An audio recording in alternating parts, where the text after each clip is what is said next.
La acción de estos héroes anónimos significó en muchos casos la diferencia entre la vida y la muerte. Carolina Sarasa habló con un entrenador de fútbol que, por las circunstancias, se convirtió en socorrista. Gerardo Covarrubias siempre ha tenido muy presentes las enseñanzas que aprendió de niño. El respeto, trabajar y ayudar a la gente, todo ha sido gracias a mi papá. Él me platicaba que una vez él vivió un huracán, que él también ayudó a bastante gente, cómo se desbordaban los ríos, todo eso, y en realidad jamás pensé en vivir algo así. Gerardo es originario de Tampico, Tamaulipas, y ha vivido en Houston por 20 años, donde es entrenador de equipos infantiles y juveniles de fútbol. Él recuerda que el pasado sábado 26 de agosto, ante la proximidad del huracán Harvey, la familia tomó las precauciones necesarias.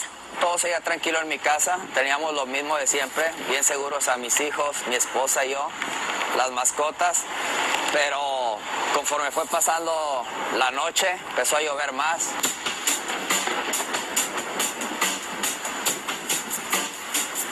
Al amanecer del día siguiente, al ver las noticias, se preocupó.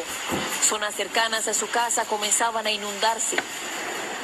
Norma Herrera recuerda la desesperación que sintió al despertarse y ver agua dentro de su vivienda.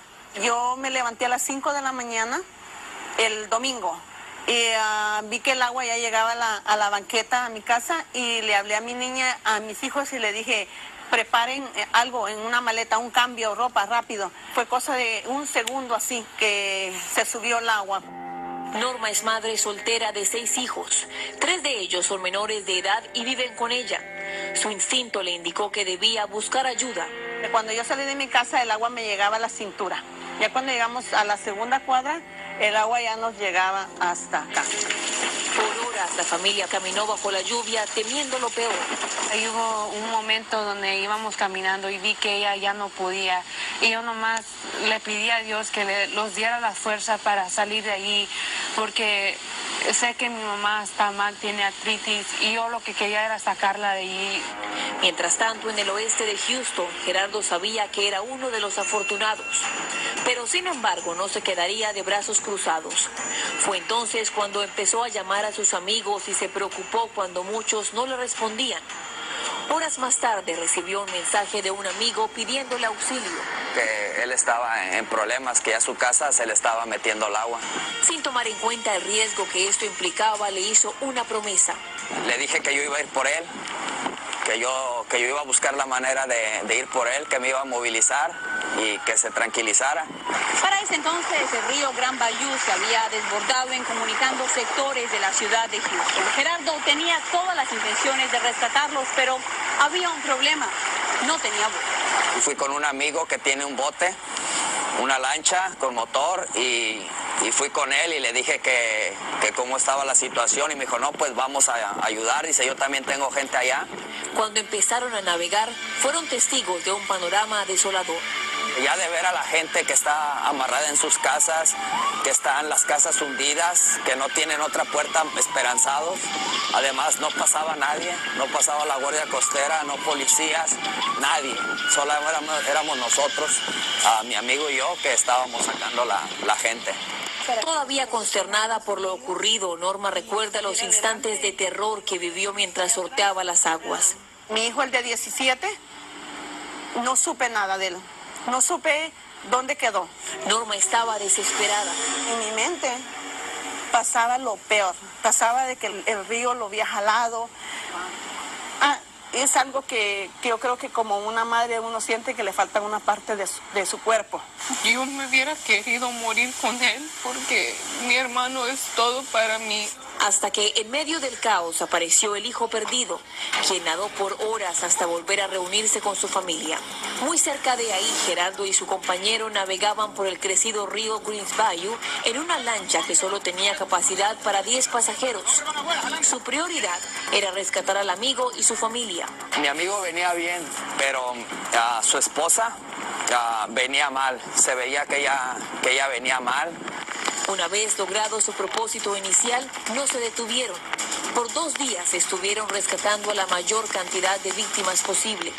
¿Qué fue lo peor que le tocó ver a usted? Lo más desesperante era ver que había personas amputadas de su pierna en sillas de rueda, había viejitos y no podíamos echarlos a todos. ¿Qué tan difícil era para usted decidir, me llevo esta persona o me llevo esta? ¿Te imaginas en ese momento que tienes que elegir entre niños, una persona adulta, piensas, ¿son tus hijos o es mi papá? Gerardo y su amigo también idearon una forma efectiva que les permitió rescatar a la mayor cantidad de gente posible antes de que fuera demasiado tarde. Había 2 maneras de rescatar a la gente. La primera era en cruzar el bayú, sacarlos y traerlos hasta aquí, a lo que es a tierra segura. Entonces nosotros los sacábamos de donde estaban de sus casas y los llevábamos a la calle. Y ya de ahí se podían subir al tráiler y cruzar el bayú. Mientras tanto, Norma y sus 3 hijos caminaron hasta que llegaron a un punto en que no podían seguir avanzando. Cuando llegamos al donde está el puente, que ya eso ya no, nos dijeron, si pasan, se mueren, se los lleva la corriente. Lo que yo hice fue que sentí que me desmayaba, me senté por un momento y le dije a mi niño de 12, mi hijo, le dije, ve y dile al señor que está allá, le dije, el de la troca, que nos pase al otro lado. Sí, mami, me dijo. Fue y le dijo, y el señor no dudó en decir que nos subiéramos a su troca. Ese señor era Gerardo.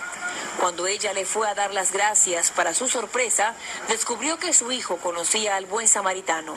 Juega conmigo en mi equipo de fútbol, se quedó sin nada. Él no tiene nada, no tienen ahorita comida, no tienen casa, no tienen camioneta, no tienen carro, no tienen trabajo. Estoy tratando de ayudarlos lo más que se pueda. Y fue así como, además de salvarlos, les abrió también las puertas de su propia casa. Durante las horas más críticas de la tormenta, Gerardo albergó en su casa de 3 habitaciones a 25 personas y 2 mascotas. Gracias a Dios que Dios les dio la fortaleza de poder ayudarnos a todos, ¿verdad? ¿Se considera un héroe? No tanto así porque era necesario. No había policía, no había gente que nos ayudara. En ese momento tú haces las cosas. Ahora, cuando piensa en lo que ha vivido en los últimos días, viene a su mente la imagen de quien lo formó y lo ayudó a convertirse en el hombre que es hoy. Siempre he pensado, mi papá siempre me decía, es mejor ayudar a que te ayuden. Y me daba tranquilidad, me imaginaba que si eso estuviera pasando yo, a lo mejor habría otra persona que me iba a ayudar.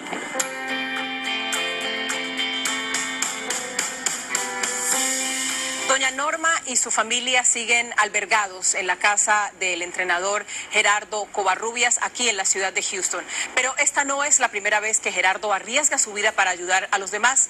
Nos cuenta que cuando vivía en México se lanzó en varias ocasiones al río Bravo para salvar a inmigrantes que estaban a punto de ahogarse en su intento por cruzar a los Estados Unidos.